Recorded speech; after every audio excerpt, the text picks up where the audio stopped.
Dans cette vidéo, il est question du président américain William McKinley. Je vais t'expliquer comment il est devenu président et ce qu'il a accompli. William McKinley est né le 29 janvier 1843 à Niles, dans l'Ohio. Il a grandi dans une grande famille et était le fils d'un homme d'affaires. McKinley a fréquenté des écoles publiques et s'est ensuite inscrit au Allegheny College, mais il a quitté après un an en raison de difficultés financières.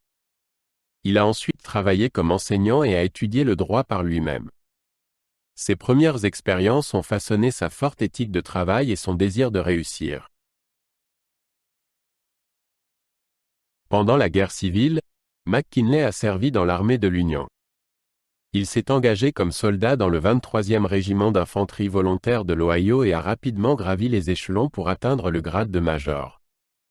McKinley a combattu dans plusieurs batailles, y compris la bataille d'Antietam et la bataille de Gettysburg. Son courage et son leadership lui ont valu le respect de ses camarades soldats.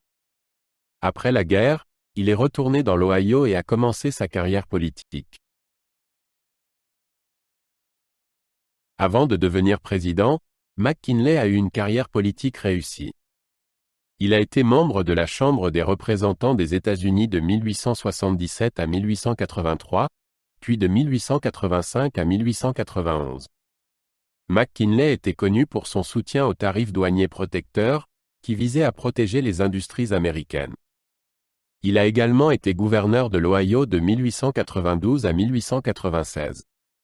Son expérience politique et sa popularité l'ont aidé à obtenir la nomination républicaine à la présidence en 1896.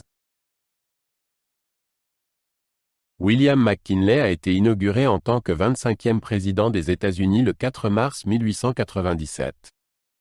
Il a pris ses fonctions à une époque de reprise économique et d'expansion. McKinley visait à promouvoir l'industrie américaine et à renforcer l'économie grâce à des tarifs douaniers protecteurs. Sa présidence a commencé avec de grands espoirs de progrès et de stabilité.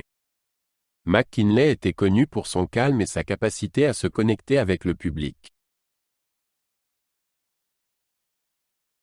L'un des événements les plus significatifs de la présidence de McKinley a été la guerre hispano-américaine en 1898. La guerre a commencé après l'explosion de l'USS Maine dans le port de la Havane, ce qui a entraîné une réaction publique contre l'Espagne. McKinley a d'abord cherché une solution diplomatique, mais a finalement demandé au Congrès de déclarer la guerre. Les États-Unis ont rapidement vaincu l'Espagne, ce qui a conduit à l'acquisition de territoires tels que Porto Rico, Guam et les Philippines. La guerre a marqué un tournant dans la politique étrangère américaine et a établi les États-Unis comme une puissance mondiale. Les politiques économiques de McKinley se concentraient sur la promotion de l'industrie et du commerce américain. Il a soutenu la loi sur les tarifs Dingley de 1897, qui a augmenté les tarifs sur les biens importés pour protéger les industries nationales.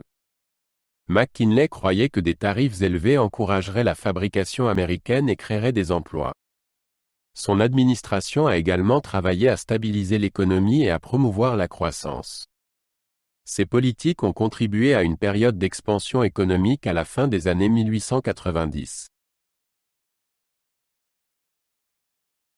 Sous la présidence de McKinley, les relations étrangères étaient marquées par l'expansion et l'influence.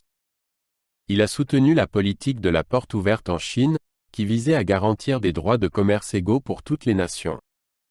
McKinley a également cherché à renforcer les liens avec les pays d'Amérique latine par le biais de la diplomatie et d'accords commerciaux. Son administration s'est concentrée sur la promotion des intérêts américains à l'étranger tout en maintenant la paix.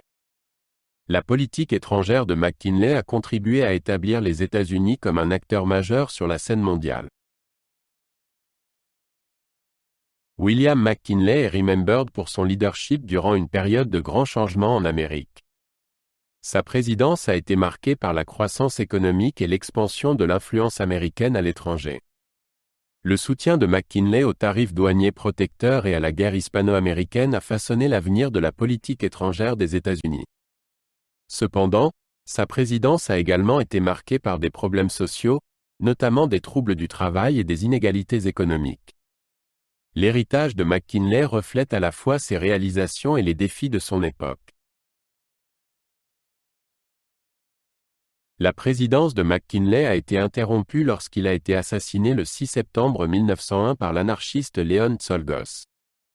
Il est mort 8 jours plus tard, le 14 septembre 1901, devenant ainsi le troisième président américain à être assassiné. Sa mort a choqué la nation et a conduit à des mesures de sécurité accrues pour les futurs présidents.